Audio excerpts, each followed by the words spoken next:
आज का ये एपिसोड शुरू करने से पहले एक छोटी सी बात। क्या आप भी अपना पॉडकास्ट बनाने की सोच रहे हैं? तो एंकर ट्राई कीजिए। ये पॉडकास्ट बनाने का सबसे आसान तरीका है। नंबर 1, ये फ्री है। नंबर 2, इसमें कई सारे ऐसे टूल्स हैं जो आपको अपने फोन और कंप्यूटर पर रिकॉर्ड और एडिट करने की फैसिलिटी देते हैं। नंबर 3, आप अपने पॉडकास्ट को डिस्ट्रीब्यूट भी कर सकते हैं, जिससे इसे स्पॉटिफाई और दूसरे प्लेटफॉर्म पर सुना जा सके। तो डाउनलोड कीजिए फ्री एंकर ऐप या विजिट कीजिए anchor.fm पर अपना पॉडकास्ट स्टार्ट करने के लिए। ये तो थी एक छोटी सी जानकारी, और अब शुरू करते हैं एपिसोड का सिलसिला। तो आज के एपिसोड में लीजिए सुनिए ना पार्थ सारथी के लिखे उपन्यास तुलसी चौरा का भाग 8, मेरी यानी समीर गोस्वामी की आवाज में। अगले दिन सुबह इरेमुडी मणि अपनी नई दुकान के उद्घाटन में उन्हें आमंत्रित करने आए, तो शर्मा जी घर पर नहीं मिले। रवि और कमली को अपने आने का मकसद बताकर चले गए। देखो बेटा, बाऊजी भले ही न माने, पर हम तो मुहूर्त और लग्न के विपरीत ही काम करते हैं। कल का दिन शुभ तो नहीं, पर मैं कल ही उद्घाटन करवा रहा हूं। वे आए ना आए, उनकी मर्जी है। तुम आओगे तो इन्हें भी लेते आना। सुबह 9:30 बजे जब शर्मा जी लौटे तो रवि ने सूचना दी, पर शर्मा जी ने कोई प्रतिक्रिया नहीं दी। पर उनका चेहरा परेशान लग रहा था। वो अपने ढंग से अशुभ दिन में कमी की शुरुआत कर रहे हैं। आपको भी आने को कहा है। क्या हुआ बाऊ, आपका चेहरा उतरा क्यों है? सारे फसाद की जड़ तो यही है ना। ऊपर से मैं वहां चला जाऊं तो फिर सीमावैयर छोड़ेंगे थोड़े ही। कैसा फसाद बाऊ? सीमावैयर चाहते थे कि ये जगह देशिका मणि को न मिले, इसलिए उन्होंने मेरे पेशगी लेने के बाद अहमद अली को मेरे पास भेजा। मैंने अपने वचन के अनुसार देशिका मणि को ही दिलवा दिया। मठ से भी पत्र आ गया है। मैंने जब सीमावैयर को पढ़वा दिया, खूब बिगड़े। बोले नास्तिक को मठ की जमीन किराए पर दी जा रही है, ये अधर्म है, अनाचार है। मुझको गालियां भी सुनाई। परसों बटाई की बैठक थी, तब भी मैंने सही जरूरतमंदों को ही बटाई पर खेत उठवाए। उस बात से भी चिढ़े बैठे हैं। वे अपने आदमियों को ही खेत दिलवाना चाहते थे। मैंने उस दिन भी बैठक स्थगित कर दी। तो इसमें आप दुखी क्यों होते हैं? आपने तो सही काम किया है। दुखी नहीं हूं बेटे, वहां जाते डर लगता है। फिर ये देश का मणि अशुभ मुहूर्त में काम शुरू कर रहा है। सीमावैयर को अब इस बात से भी चिढ़ होगी। वैसे सैद्धांतिक रूप से चाहे जैसा भी हो, देश का मणि ईमानदार है। आपकी हिचकिचाहट पर हंसी आ रही है बाबूजी। बेईमान चाहे जो भी सोच ले, इससे क्या ईमानदार का साथ देना छोड़ देंगे? यही तो हमारे देश की खासियत बनती जा रही है। बेईमानों, अत्याचारियों के डर से ईश्वर को पूजने वाला देश है यह न्याय। और आंतरिक शुद्धि से युक्त सत्य दर्शन न हो तो वैसी भक्ति किस काम की? किसी बेईमान गुंडे के डर से अपने अजीज मित्र के समारोह में आप ना जाएं, ये कुछ जच नहीं रहा। आप जाएं ना जाएं, मैं और कमली जरूर जाएंगे। बात वो नहीं है। खैर चलो, हम साथ ही चलते हैं। शर्मा भी क्षण भर की हिचकिचाहट के बाद मान गए, पर उनका चेहरा परेशान था। मन में जाने कैसी हिचकिचाहट बाकी थी। कर्मकांडी ब्राह्मण का एक विदेशी युवती के साथ नास्तिक के यहां जाने की घटना को शंकर मंगलम के लोग किस रूप में देखेंगे, वे ये सोचकर आतंकित हो रहे थे। उनका भय सीमावैयर और अपने अन्य विरोधियों को लेकर ही था, पर निजी तौर पर देशिका मणि के दामाद के इस उद्घाटन समारोह में सम्मिलित होने की उनकी हार्दिक इच्छा थी। उद्घाटन के लिए शुभ मुहूर्त तय करना न करना हर व्यक्ति की अपने इच्छा पर निर्भर है, उसे विवश नहीं किया जा सकता। बेटे ने किस तरह सही नब्ज पर उंगली रख दी थी। कहा था, आप लोग न्याय की पूजा करते हैं पर अन्याय से भयभीत होते हैं। शर्मा को वही बात चुभ गई थी और चलने के लिए तैयार हो गए। रवि और कमली के तैयार होने के पहले वे कामाक्षी से बोलकर बाहर आ गए। वही हुआ जिसका उन्हें संदेह था। रवि, कमली और शर्मा को साथ निकलते देखकर लोग बाग बाहर औसारे पर निकल आए। सामने से पंडित शंभुनाथ शास्त्री आ रहे थे। शर्मा और रवि को अभिवादन किया और कमली को देखकर शर्मा जी से सवाल किया, ये कौन है? फ्रांस से आई हैं। हमारे देश, हमारी संस्कृति के विषय में कुछ लिखना चाहती हैं। शर्मा ने कहा, ठीक है, फिर मिलते हैं। शास्त्री चले गए। दो चार और लोग मिले। उन्हें भी इसी तरह उत्तर देकर टरकाना पड़ा। वहां तो जब तक परिचय नहीं करवाया जाता लोग बाग पूछते तक नहीं। रवि ने कहा तो शर्मा जी हंस दिए। तुम पश्चिमी सभ्यता के बारे में कहते हो रवि। यहां तो नाभि नाला अलग होते ही शिशु दूसरों में रुचि लेने लगता है। वे पहुंचे तो इरेमुडी मणि की दुकान में भीड़ नहीं थी। तीन तरफ दीवारें खड़ी की गई थीं। न फूलों का हार, न आम की पत्तियों का तोरण, कोई हल्दी चंदन कुमकुम नहीं। बस उनके आंदोलन के नेता की बड़ी तस्वीर टंगी थी। इरेमुडी मणि सबका स्वागत कर रहे थे। लोगों के बैठने के लिए बेंचें पड़ी थीं। इरेमुडी मणि ने उन्हें बिठाया, चंदन लगाए और मिश्री खिलाई। कुछ देर बातें करते रहे। वे लोग चलने लगे तो इरेमुडी मणि शर्मा जी को एक ओर ले गए। अहमद अली को यह जगह नहीं मिली, इसलिए सीमावैयर पूरे गांव में बदनामी फैला रहा है। उसका कहना है कि मैं आस्तिकों से वैर मोल लेना चाहता हूं, इसलिए ये दुकान यहां लगाई है। सबको धमका रखा है कि कोई भी यहां से सामान नहीं खरीदेगा। मैं अच्छों के लिए अच्छा, बुरों के लिए बुरा, व्यापार के लिए सिद्धांतों को हवा में नहीं उड़ा सकता। अपने सिद्धांतों को दूसरों पर मैं थोपता भी नहीं। मैं जानता हूं कि किस तरह ईमानदारी से व्यवसाय चलाया जा सकता है। 1000 सीमावैयर पैदा हो जाए, वे कुछ नहीं बिगाड़ सकते। वो तो ठीक है देशिका मणि, तुम ये मत सोचना कि तुम्हारे अधिकार पर हमला कर रहा हूं। ये मठ की जगह है, आसपास के लोग धार्मिक हैं। यहां कुछ दुकान का ये नास्तिक नाम, ये चित्र तुम्हें अटपटा नहीं लगता? हो तो हो, मैं स्वांग नहीं भर सकता। व्यापार में घाटा हो जाए पर सिद्धांत में घाटा न हो। इरेमुडी मणि तैश में आ गए। इरेमुडी मणि की ये साफ गोई शर्मा को अच्छी लगती थी, पर वे जानते थे कि एक न एक दिन सीमावैयर की दुश्मनी महंगी पड़ेगी। तुम ठीक कहते हो यार, तुम्हें अपने सिद्धांतों पर अटल रहने की पूरी छूट है।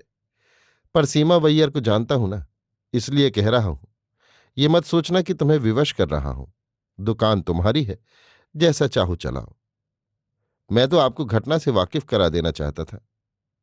इरेमुडी मणि ने वार्तालाप को पूर्ण विराम दिया। इसी समय काली कमीज पहने 3-4 कार्यकर्ता आए। उन्हें विदा कर फिर वहीं लौट आए। अच्छा हुआ तुम इन्हें भी साथ ले आए।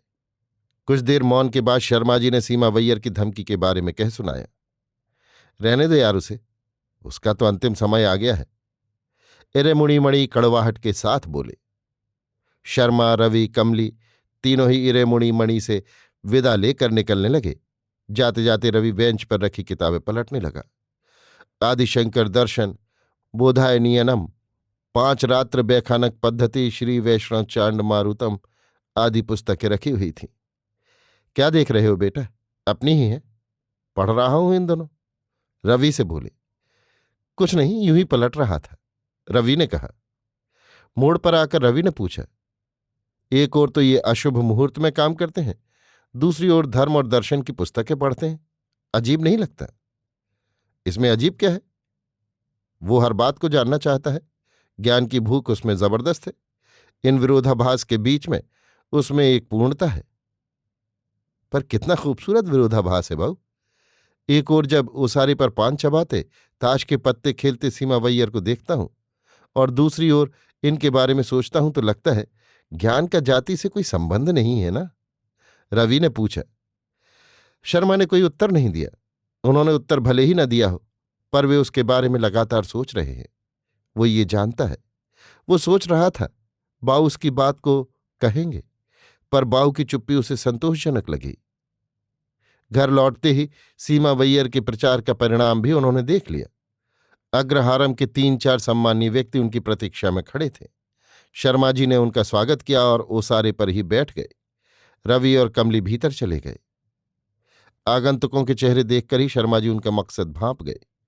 भजन मंडली के पद्मनाभ अय्यर, वेद धर्म सभा के सचिव हरिहर गनपाणी, करणम मातृभूतम और जमींदार स्वामीनाथ भी आए थे। बात की शुरुआत हरिहर गनपाणी ने की। जब ये सार्वजनिक संपत्ति है तो मठ से जुड़े 4 लोगों की सलाह लेनी चाहिए थी। अग्रहारम का ही कोई तैयार हो जाता, पहले उनसे पूछ लेना चाहिए था आपको। शर्मा जी ने धैर्य के साथ इसका उत्तर दिया, पर किसी ने भी उनकी बात पर ध्यान नहीं दिया। आप टेंडर मंगवा लेते, बोलियां लगती और अच्छा किराया मिल जाता। एक नास्तिक को तो नहीं मिलनी चाहिए थी। श्रीमठ को मैंने लिखा था। उन्होंने तो सिर्फ इस बात पर जोर दिया कि किराया समय पर मिल जाए, पार्टी को नेक और ईमानदार होना चाहिए, बस यही वे चाहते थे। तो ये नास्तिक बनिया आपको ईमानदार लगा, क्यों? कोई क्या है, इससे मुझे कुछ लेना देना नहीं। वो कैसे हैं मुझे यही देखना है। यही तो हम भी आपसे पूछ रहे हैं। यानी कि आप जानते हैं वे कैसे हैं, और जानबूझकर ये किया गया है। विवाद बढ़ने लगा। शर्मा जी समझ गए ये सारी आग सीमा वैयर की लगाई है। जाते जाते शर्मा जी को भला बुरा कह गए। दोपहर शर्मा जी किसी काम से भूमिनाथपुरम गए थे। बसंती आई थी। हफ्ते भर में उसे बंबई जाना था। कमली ने उससे कुछ सुझाव मांगे। कामाक्षी की तरह लांग वाली धोती पहननी भी सीखी। रवि घर पर नहीं था, इसलिए जी खोलकर बातें करने का अवसर हाथ लग गया। हालांकि कमली को भारतीय रीति रिवाजों, नियमों, अनुष्ठानों के बारे में काफी जानकारी थी, पर कुछ छोटी छोटी शंकाएं बनी रहीं। बसंती से उनका निवारण करा लिया। एक प्रश्न बेहद निजी था। बसंती ने उसे साविस्तार साफ साफ समझा दिया। ऐसे दिनों के लिए पिछवाड़े में एक कमरा है, वहीं रहना पड़ता है। ढेर सारी किताबें रख लेना, पढ़ती रहना। 3 दिनों की जेल समझ लो। कमली कामाक्षी को पूरी तरह से संतुष्ट करना चाहती थी। संझवाती वाली घटना, फिर रवि के पिता का उसे सलाह देने की बात, बसंती से उसने कुछ भी नहीं छिपाया। अगर परेशानी हो तो मेरे घर चली आना, बाबूजी से कह जाऊंगी। पर कमली नहीं मानी। देखेंगे, मुझे लगता है इसकी जरूरत नहीं रहेगी, कमली ने निर्णयात्मक स्वर में कहा। तुम उन 3 दिनों के लिए पारू को स्कूल में छुट्टी दिलवा देना, कौड़ियां खेल लेगी तुम्हारे साथ। अरे तो क्या समझती है, मुझे अकेले में डर लगेगा? कमली ने पूछा। उसकी इच्छा के अनुसार ही उस दिन शाम भूमिनाथपुरम के शिव मंदिर ले गई और एक विदेशी युवती को भारतीय परिधान में पूजन सामग्री लेकर चलते देख लोग ठिठक गए। बसंती ने कमली को मंदिर की ऐतिहासिक पृष्ठभूमि से परिचित करा दिया। बसंती के साथ वो गर्भगृह के समीप गई। शर्मा जी के परिवार के कुशल मंगल की कामना करती रही। भूमिनाथपुरम का भव्य शिव मंदिर, उसका कलात्मक सौंदर्य और शिल्प उसे बेहद भाया। लौटते में कमली ने बसंती से गदगद स्वर में कहा, तुम लोगों के प्राचीन मंदिर कला के भंडार हैं, पर तुम्हारे यहाँ की युवा पीढ़ी तो अब सिनेमा थिएटरों में भक्ति भाव से जाने लगी है। मंदिर जाना कौन पसंद करता है? वहीं सिगरेट के धुएं में उनकी पूजा अर्चना चलती है। ठीक कहती हो तुम, यहां मंदिरों से अधिक भीड़ टूरिंग थिएटरों में मिलेगी। मैक्स मूलर के जमाने से पश्चिमी देशों में पूर्व की सभ्यता और संस्कृति के प्रति एक आकर्षण उत्पन्न हो गया था। मैक्स मूलर ने ऑक्सफोर्ड में वेद और उपनिषदों का अनुवाद कर उन्हें प्रकाशित करने का काम शुरू किया। तब से ही पश्चिम ने पूर्व की ओर देखना प्रारंभ कर दिया, और तब से ये भी होने लगा कि तुम लोगों ने पश्चिम की ओर आंखें फाड़कर देखना शुरू किया और वहां की भौतिकवादी उपभोक्ता संस्कृति को अपनाना शुरू किया। सच कहती हो, आज भारत भौतिकवादी हो गया है। स्वतंत्र भारत की सबसे बड़ी गरीबी इसकी सांस्कृतिक गरीबी है। भूख से अधिक ये सांस्कृतिक गरीबी खतरनाक है। हाँ, संस्कृति और अध्यात्म की गरीबी सचमुच में भयंकर है। एक देश को पतन के गर्त तक ले जाने वाला है। लौटते में वार्तालाप चल रहा था। बसंती ने महसूस किया कि कमली एक हिंदू युवती की तरह रहना चाहती है। उस तरह दिखने और रहने की उसकी ललक को बसंती समझ गई। हम लोग तो जन्म से हिंदू हैं, पर बाहर से आने वाले लोगों को हिंदू धर्म इतना आकर्षित करता है, ये सचमुच आश्चर्यजनक है। तुम लोग सुधार और पुनर्जागरण के नाम पर एक पवित्र और पुरातन गंगा प्रवाह से निकलकर धूप सेंकना चाहते हो, पर हम लोग उस प्रवाह में डूबकर पवित्र होना चाहते हैं। हिंदू के रूप में जन्म लेने वाला पूर्ण हिंदू नहीं होता। जो हिंदुत्व को समझकर हिंदू की तरह रहना चाहता हो, वही पूर्ण हिंदू है। हिंदू एक धर्म नहीं, जीवन की एक पद्धति है। पर जो गंगा तक नहाने जाता है वही तो भीगेगा। गंगा उत्तर में बहने वाली नदी ही नहीं, बल्कि भारत में फैली हुई एक पावन भावना है। तुम्हारे यहाँ सांस्कृतिक एकता है। तुम्हारा इतिहास ही गवाह है कि देश के कई स्थानों में, झीलों, तालाबों में गंगा के जल को ही सबसे पहले लाया जाता है। हिमालय से लेकर कन्याकुमारी तक कोई भी हिंदू मरता है तो मुंह में गंगा जल ही डाला जाता है। बसंती अपने ही इतिहास को दूसरों के मुंह से सुनकर पुलकित हो उठी। बंबई जाने से पहले कई शामें कमली और बसंती ने साथ बिताईं। जी भरकर बातें की। उसके बंबई जाने के दूसरे या तीसरे सप्ताह ही श्रीमठ से एक तार आया और शर्मा जी कामाक्षी को लेकर वहां चले गए। लौटते में हफ्ता लग जाने की संभावना थी। कामाक्षी ने घर की जिम्मेदारी पार्वती को सौंप दी थी। ज्यादातर पक्का खाना बैठक में ही बनाने की सख्त हिदायत थी। अभी आप सुन रहे थे नापार्थ सारथी के लिखे उपन्यास तुलसी चौरा का भाग 8, मेरी यानी समीर गोस्वामी की आवाज में।